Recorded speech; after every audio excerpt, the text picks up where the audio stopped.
प्यारे बच्चों, सुप्रभात।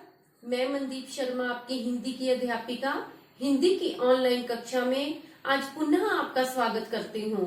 प्यारे बच्चों, आज मैं आपके सामने अपठित गद्यांश तथा क्रियाकलाप से संबंधित जानकारी लेकर आपके सामने उपस्थित हुई हूँ। आशा करती हूँ कि आप सब ध्यान से सुनेंगे तथा समझेंगे। प्यारे बच्चों, सबसे पहले हम जानेंगे कि अपठित गद्यांश किसे कहा जाता है। अपठित शब्द का अर्थ होता है जिसे पहले न पढ़ा हो। और गद्यांश किसे कहा जाता है प्यारे बच्चों?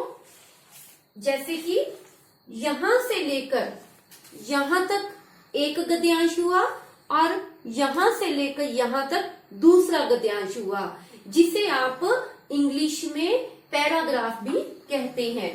इस प्रकार से बच्चों, अपठित गद्यांश का अर्थ हुआ कि गद्य का वह भाग जिसे पहले न पढ़ा हो। बच्चों, जो गद्यांश होते हैं वे नाटक, कहानी, निबंध, पत्र आदि से संबंधित होते हैं।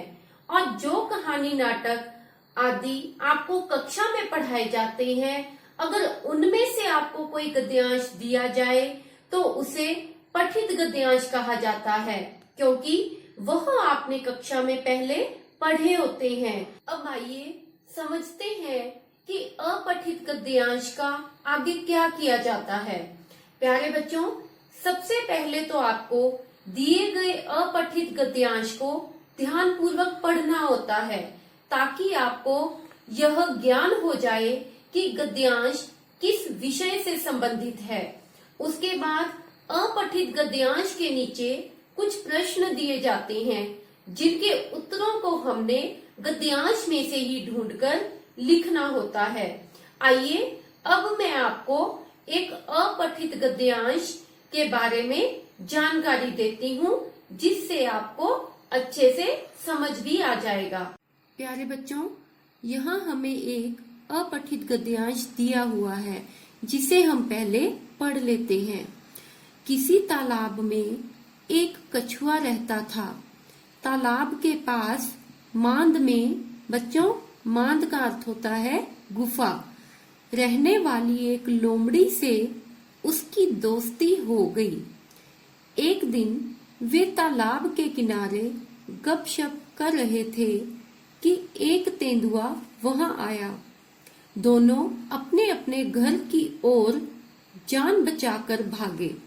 लोमड़ी तो सरपट दौड़कर, सरपट का अर्थ होता है बच्चों तेज, अपनी मांद में पहुंच गई, पर कछुआ अपनी धीमी चाल के कारण तालाब तक नहीं पहुंच सका। तेंदुआ एक छलांग में उस तक पहुंच गया।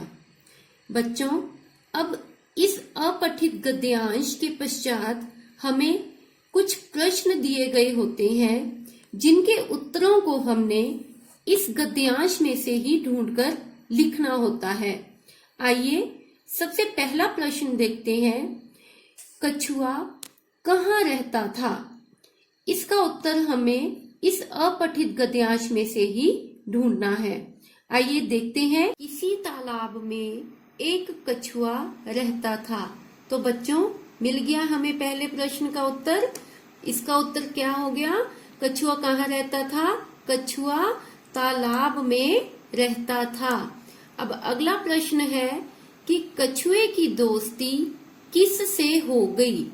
अब आइए इसका उत्तर भी ढूंढते हैं हम। कछुए की दोस्ती किससे हो गई थी बच्चों? एक लोमड़ी से, है ना? लिखा हुआ है ना यहाँ पर, तालाब के पास मांद में रहने वाली एक लोमड़ी से उसकी दोस्ती हो गई। उसकी किसकी? कछुए की। तीसरा प्रश्न है, एक दिन तालाब के किनारे कौन आया? बच्चों, कौन आया था एक दिन तालाब के किनारे? चलो देखते हैं। एक दिन वे तालाब के किनारे गपशप कर रहे थे कि एक तेंदुआ वहां आया। कौन आया था बच्चों? एक तेंदुआ। तो इसका उत्तर क्या हो गया कि एक दिन तालाब के किनारे एक तेंदुआ आया। बच्चों, आगे प्रश्न नंबर 4 है कि कछुआ और लोमड़ी जान बचाकर कहाँ भागे। कहाँ भागे थे बच्चों कछुआ और लोमड़ी? चलो देखते हैं। दोनों अपने अपने घर की ओर जान बचाकर भागे। पता है ना बच्चों, जब एक तेंदुआ उन दोनों के पास आ गया था तो वो दोनों अपने अपने घर जान बचाकर भाग गए थे। तो इसका उत्तर हुआ कि कछुआ और लोमड़ी जान बचाकर अपने अपने घर की ओर भागे। ठीक है, अगला प्रश्न है कि लोमड़ी सरपट दौड़कर कहाँ पहुंच गई। लोमड़ी तेज दौड़कर कहाँ पहुंच गई थी? आइए देखते हैं। लोमड़ी तो सरपट दौड़कर अपनी मांद में पहुंच गई। तो इसका उत्तर क्या हुआ बच्चों? लोमड़ी सरपट दौड़कर अपनी मांद में पहुंच गई। आगे है प्रश्न नंबर 6 कि कछुआ किस कारण तालाब तक नहीं पहुंच सका। बच्चों आइए देखते हैं इस प्रश्न का उत्तर। कछुआ अपनी धीमी चाल के कारण तालाब तक नहीं पहुंच सका। तो इस प्रश्न का उत्तर क्या हो गया कि कछुआ अपनी धीमी चाल के कारण तालाब तक नहीं पहुंच सका। प्यारे बच्चों, आपको प्रश्नोत्तरों के अलावा अन्य प्रश्न जैसे कि वाक्य बनाइए, संज्ञा शब्द छांटिए, रिक्त स्थान भरिए आदि भी दिए जा सकते हैं। इनके उत्तर भी आपने दिए गए गद्यांश में से ही ढूंढकर लिखने होते हैं। आपके अभ्यास के लिए मैं आपको एक अपठित गद्यांश भेज रही हूँ, जिसके प्रश्नोत्तरों को आपने अपनी हिंदी की उत्तर पुस्तिका में लिखना है। अब आइए बच्चों, एक क्रियाकलाप से संबंधित कुछ जानकारी प्राप्त कर लेते हैं। यह क्रियाकलाप आपके पाठ 3 से संबंधित है, जिसमें प्रश्न है दिए गए निर्देशों के अनुसार मुखौटा बनाइए। बच्चों यहाँ आपको निर्देश दिए गए हैं, जिसके अनुसार आपने एक मुखौटा तैयार करना है। सबसे पहला निर्देश दिया गया है कि शेर के मुंह की आकृति बनाइए।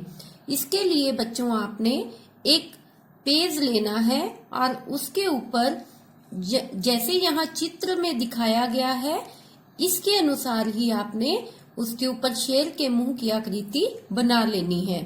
उसके बाद आपने उसमें चित्र में रंग भरने हैं और रंग भरने के पश्चात आपने उसको बाहरी ओर से जैसे चित्र में दिखाया गया है काट लेना है।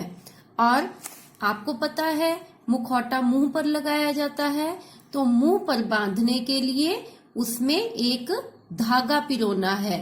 फिर इस प्रकार से आपके पास एक मुखौटा तैयार हो जाएगा। बच्चों मैंने भी कुछ मुखौटे तैयार किए हैं, जिसमें से एक शेर का है और दूसरा अप्पू हाथी का।